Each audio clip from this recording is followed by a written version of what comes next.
Hi guys, welcome or welcome back to my YouTube channel. In case you're new here, my name is vikkinjuguna. I do hair, beauty and lifestyle content. So if you've clicked on this video, please subscribe.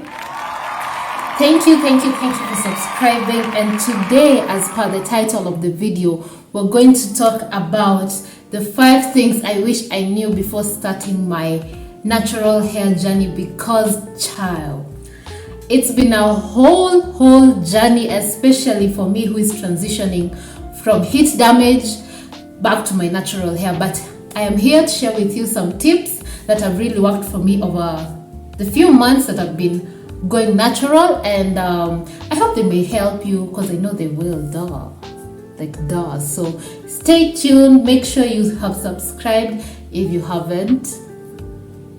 Thank you so much for subscribing, and let's get straight into the video. So let me give you a bit of a background of my hair journey, right? So I've always had like long, thick hair, as you can see, but it was, I think, 2.5 times longer than this.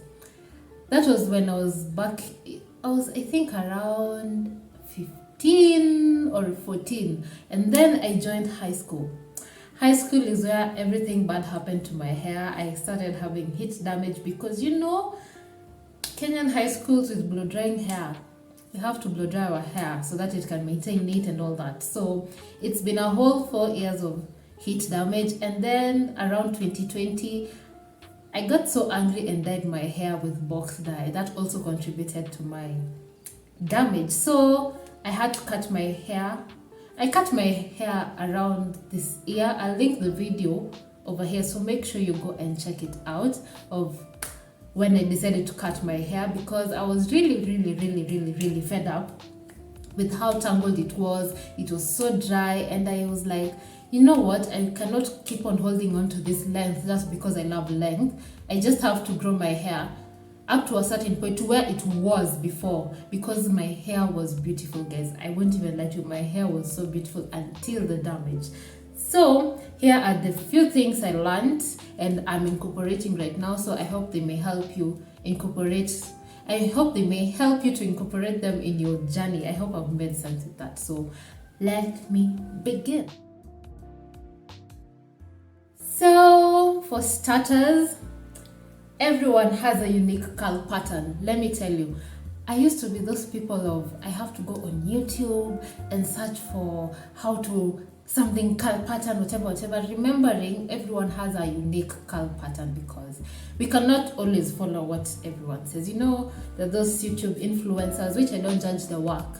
They tell you you can do this to achieve this type of curl, you can do this to achieve this type of curl, but then remember, you have a unique type of hair. You have unique type of curls, you have a unique type of texture, you have a unique type of length, so nothing will work similar to whatever the person has told you to do, right? It's just clickbait, let me put it that way. And I'm here to tell you the truth.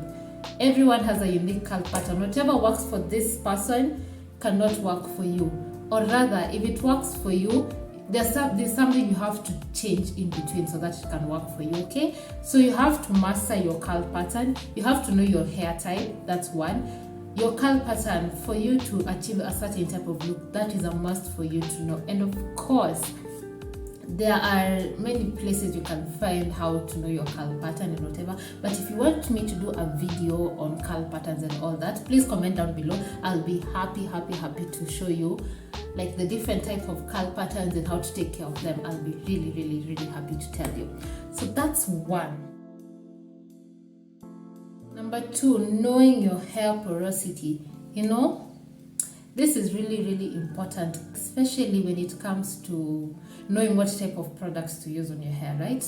So for me, for example, I have low porosity hair. That is, it takes forever to absorb water, and it takes the longest time to dry. I do not know. I do not understand why. So that's my type of hair. So of course, there are different types of products for high porosity hair, medium porosity hair, and low porosity hair. For me, let me use my example. For low porosity hair, you have to look for products that really moisturize your hair and make sure that the moisture is retained.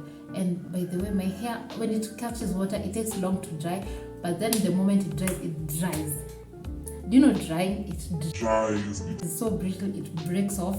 And that's something I wish I knew earlier before starting my natural hair gel. I swear I could have been so fucking far with my hair, but it's okay. We learn, and it's never too late to start your natural hair gel. In case you notice, I'm looking at my laptop because I wrote some notes. Yeah, I did some research for you. So, if your hair doesn't take water very well, you have to look for products which will help your hair to absorb the products well. You know. And of course, there are ways to test your hair porosity. You can Google them. Google is free. Please take your time to know your hair porosity. Number 3, guys, moisture. Guys, moisture. Moisture has to be the best thing that will happen to your hair. That has to be your best friend. Hey, guys, I'm at home and she can't really make noise. Anyways, back to my point. I was saying moisture really should be a part of your hair. Should be a part of your hair. I don't know.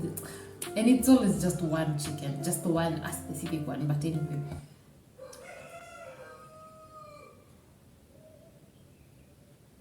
Wow. As I was saying, moisture should be your best friend at all costs.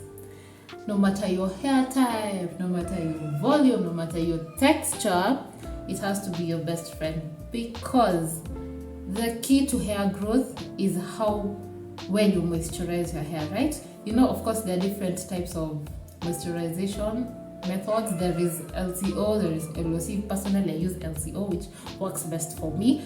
But it's up to you to choose however you want to moisturize your hair and make it a regular habit. For me, I won't go past 3 days without like moisturizing my hair with water, with oil, sealing and everything. So make sure, baby girl, make sure you moisturize your hair at all costs. You can use hydrating butters, you can use hair creams, you can use gel, whatever you want to use for hair. It's really up to you to make sure that your hair is well moisturized so that you can begin your hair journey and your hair will grow long, trust me.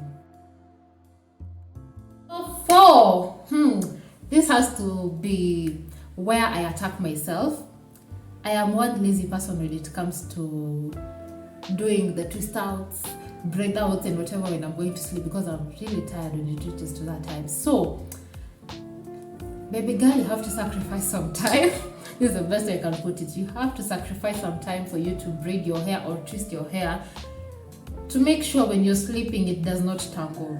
Tangling is the root cause of breakage, right? And your hair will be so uneven, your hair will just be messy. I don't know how, that's the best way I can actually put it. So make sure, do the best you can to sleep in braid outs, twist outs, whatever you want to sleep in, so long as your hair is really protected and it is rid of tangles and all that. And in addition to that, when you're sleeping in your braid outs and twist outs, make sure you have a bonnet, anything satin that will make sure that you do not tangle your hair at night with your pillowcase, okay? Or if you're the person who does not love wearing satin bonnets, you can buy a satin pillowcase for you to just avoid the breakage part of hair when you're sleeping, because you're turning everywhere, you're twisting and turning, not knowing that you're damaging your hair, and you'll end up complaining that nywele yako imeshikana in the morning when you wake up. So please save yourself the hassle. Do your twist outs, do your braid outs. In the morning, your hair will be easy to detangle and you can style it however you want, okay? Point number 5. I wish I started with this actually, but heat is one of the main causes of hair dryness, hair breakage, hair weakness and all that. So do the best you can to avoid heat. No matter what you do, if you want to grow your natural curly hair like me, I'm a type 4. By the time I'm a 4B, I'm a mixture of a 4B and 4C. Yeah, as I was saying, we have unique curl patterns. So you can have a mixture of curl patterns. That's one thing you need to know. So make sure you avoid heat at all costs. Maybe for me, okay, when I'm not doing the heat challenge where I'm going like for 5 months. I'm actually doing a heat challenge of 5. Is it 4 or 5? I'm not even sure. Until August is when I'll start using heat again. So normally I'd use heat maybe once or twice a month. You get me? When there's this time when I'm just like, I don't feel like combing my hair, I don't feel like struggling to detangle and all that, I usually use heat. But once or twice a month, for me, that's the maximum amount of times I can use heat on my hair. So that's all you need to know when it comes to heat. Make sure you avoid heat at all, because if it's really a must, do it once or twice a month. It won't hurt your hair. So for that, we are done with this video. I hope you've enjoyed it. I hope you've loved it. If you've reached this far, please make sure to subscribe and turn on your post notifications, just in case I post a new video, you'll be told, because my videos are bomb. Yeah, I know they are. So you can actually comment what hair regimen works for you, for a natural girl, my naturalistas, you can comment down below what the hair regimen works for you. You can suggest, just let's share, let's engage each other, let's comment, let's help one another to reach to where we want our hair goals to reach. So with that, I have to leave you guys and see you in the next video. Bye.